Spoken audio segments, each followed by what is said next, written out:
Up next is Shahor, CEO and co-founder of HolistiCyber. Ran, tell us about life post-corona. Hi, good morning, good afternoon, good evening, wherever you are. We must admit that this pandemic is taking longer and much more aggressive than we all thought only half a year ago. In that sense, I hope you're all safe and healthy. We are going to talk today about cyber defense during this time of pandemic, that time of crisis, on our way out, and most importantly, right after. Now, as strange as it may seem, this young officer with the full black hair in the picture is myself 20-something years ago. I was the head of the Special Operation Division at the Intelligence Corps in the Israeli military. And at that capacity, 26 years ago, I have actually started the first cyber program in Israel, which was actually the first cyber program all over the world. Now, it was a very powerful and successful division, but I was worried because I was trying to think what will happen next. What will happen 3, 5, 20 years down the road.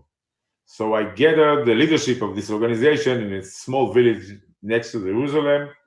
And the most important outcome of this gathering was this cyber program. Now, we are talking about 96. But even then, we thought that in the future, nation states would attack each other not only by missiles, but also by attacking critical infrastructure. And we thought that in order to protect ourselves, we need to know how to attack back and how to attack.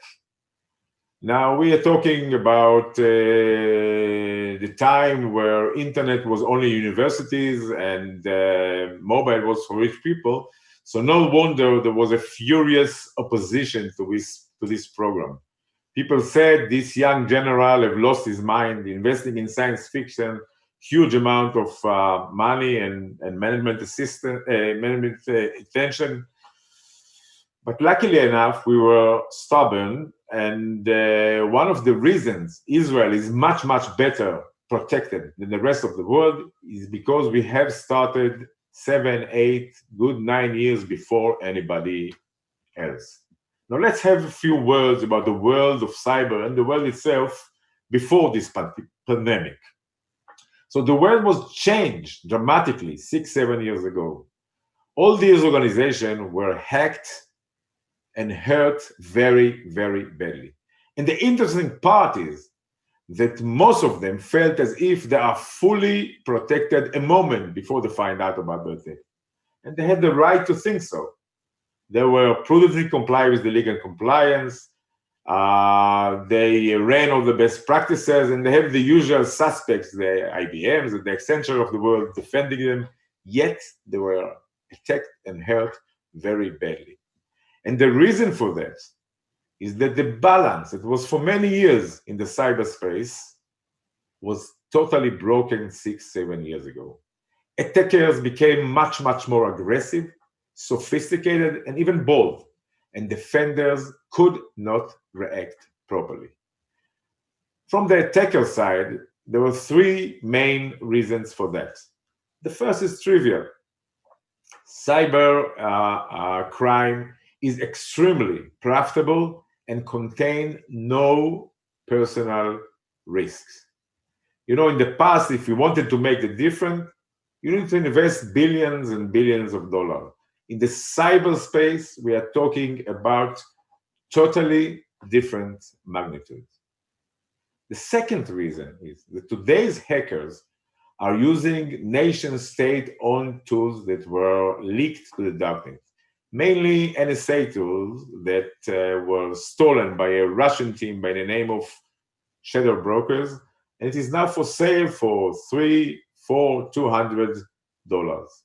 So every 14 years, hackers can go to the darknet, pay $300, buy an equivalent for a nuclear submarine and take a large bank down.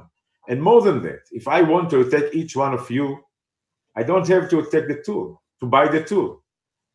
I can buy the attack as a service. Very easy, convenient, and not very expensive. Those screenshots are from the darknet itself. So as you can see, you can buy any program you want. You have support desk, tax deduction, very easy and friendly. The third reason is that for many years, there was some kind of a gentleman understanding that nation state would attack nation state and hackers would attack banks. No more. In the last 2 years, most of the large attacks are done by hackers, but those hackers are heavily backed, supported, and even instructed by nation states. So hackers are making the money, and those countries, Russia, North Korea, China, and lately Iran, are enjoying the mess in the West and some other benefits as well. Defenders, as said, could not react properly. The first reason is trivial. There's a huge shortage of well-trained cybersecurity manpower. But the main challenge is that there is an across-the-board understanding that the only way one can deal with this new level of aggressiveness and sophistication from the attacker side, you need to be able to think like the attacker. And the only efficient way to think like the attacker is if you have an attacker background yourself. And in the Western world, it is either impossible, because in most of the Western countries, by their own regulation, they are not allowed to attack anybody. But in those countries that are allowed to attack, like the US and the UK, they have wonderful units like the NSA, the CIA, the MI5, the MI6. I'm personally familiar with them, very good units. But they're also very efficient units. The higher the people at the age of 24, right after universities, and most of them would go all the way to retirement. So the 10% that they would live in between are very, very expensive. So if one wants to hire a person from the NSA with good attacker background, and I mean good attacker background, not those people that are acting as people with nation-state back experience, you need to be able to pay $600,000-$700,000 a year. Now, there is only one exception to this in the Western world, and this is Israel. And not because people in Israel are more brilliant, but because of the system. In Israel, joining the military is mandatory.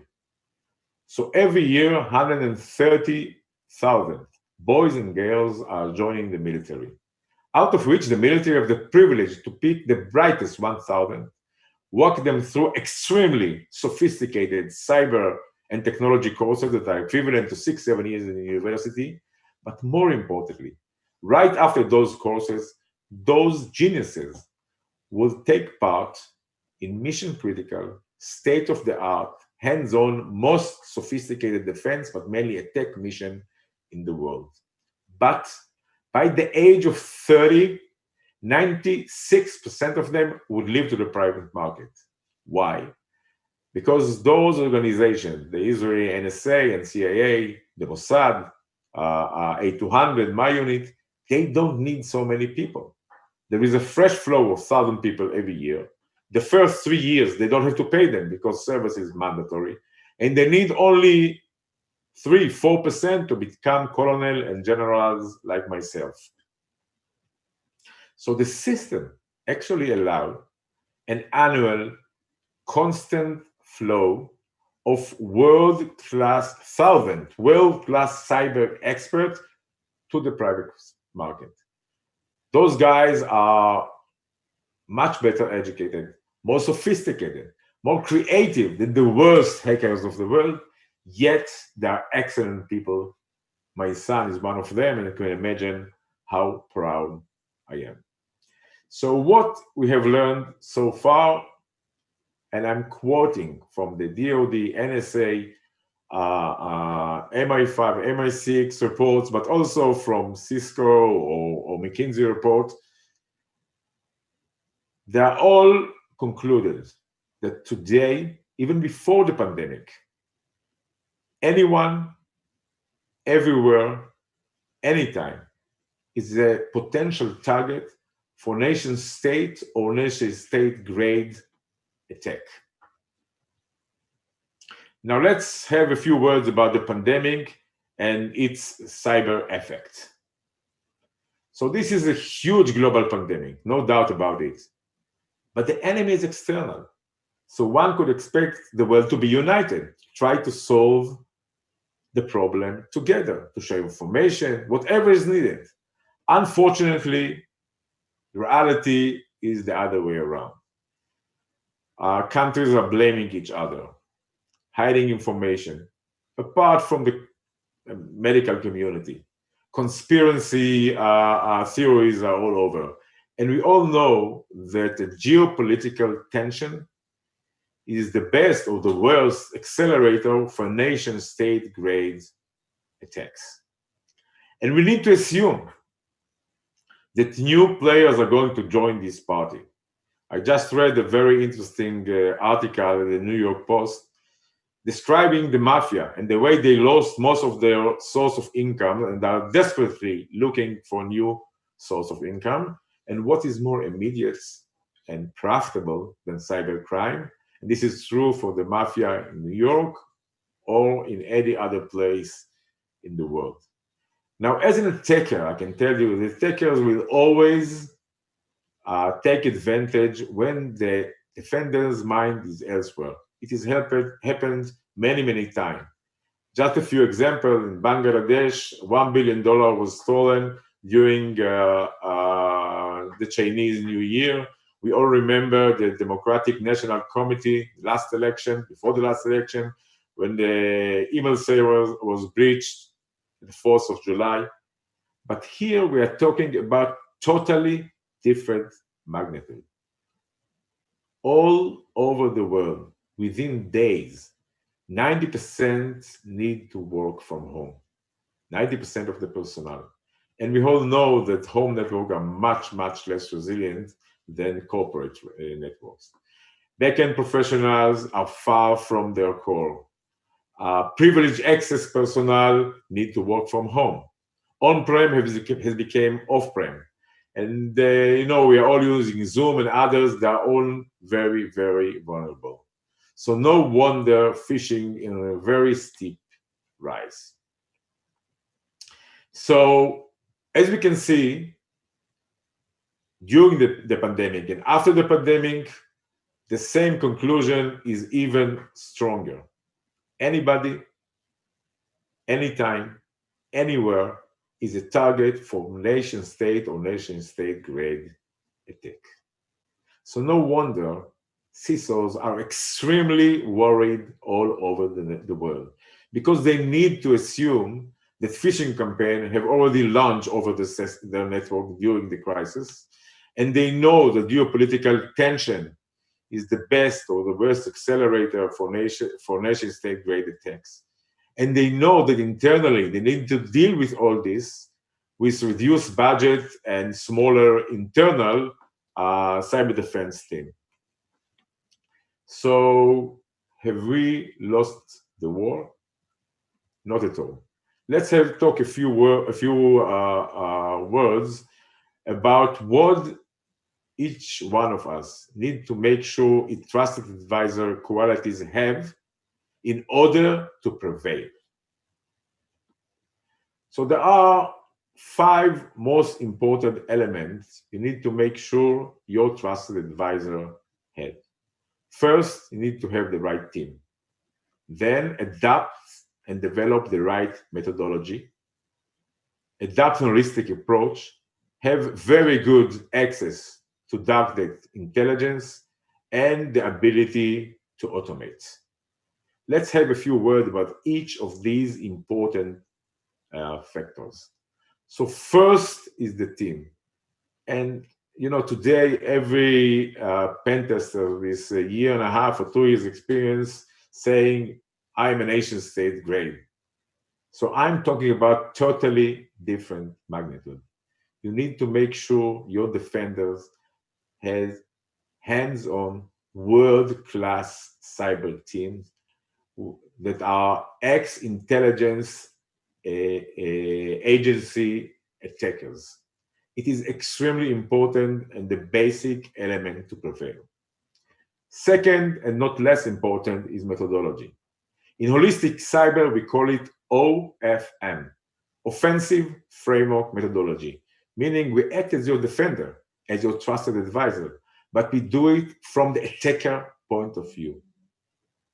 Knowing the attacker so well, knowing what frightened the attacker, what would exhaust the attacker, what would make the attacker go to the other bank, and knowing what is relevant for you today, what will be relevant only 2-3 years down the road, and what is not relevant for you at all from the attacker side, allowing us to wisely prioritize, to take calculated risks, and to be much more practical. And this is imperative. The next element is you need to make sure your trusted advisor adopted an holistic approach, allowing him to protect your critical strategic assets, not only by defending your cyber systems, but also dealing with the entire supply chain, your vendors, your lawyers, and the like, and most importantly, with your HR, with your personnel, hiring, firing, education, and the like. The next element is unique access to the relevant to you cybersecurity intelligence and proprietary technology that allows your defenders to be more automated. So he can supply you not only with superior defense, but also cost-effective defense. So the right principles are painfully simple. Defend what matters. Prioritize. Take calculated risk, because there is no such thing as no risk. Be practical. Advance defense technologies and take a holistic approach. Now, these are not slogans. These are calls for action. Most importantly, each one of you is responsible for the cyber defense of his organization. And we all need to remember that if you do not prioritize, if you are not willing or afraid to take calculated risk, you are actually creating a much bigger risk to your organization. Because trying to defend everything is as if you are defending nothing. Allow me to end with the story about the bear in Alaska. So Tim and Joe went camping in Alaska. Morning came, they came out of the tent, and all of a sudden they saw huge, furious male running at them. So Joe said, Tim, can you pass me the running shoes? And Tim said, what do you need the running shoes for? The bear will outrun you anywhere.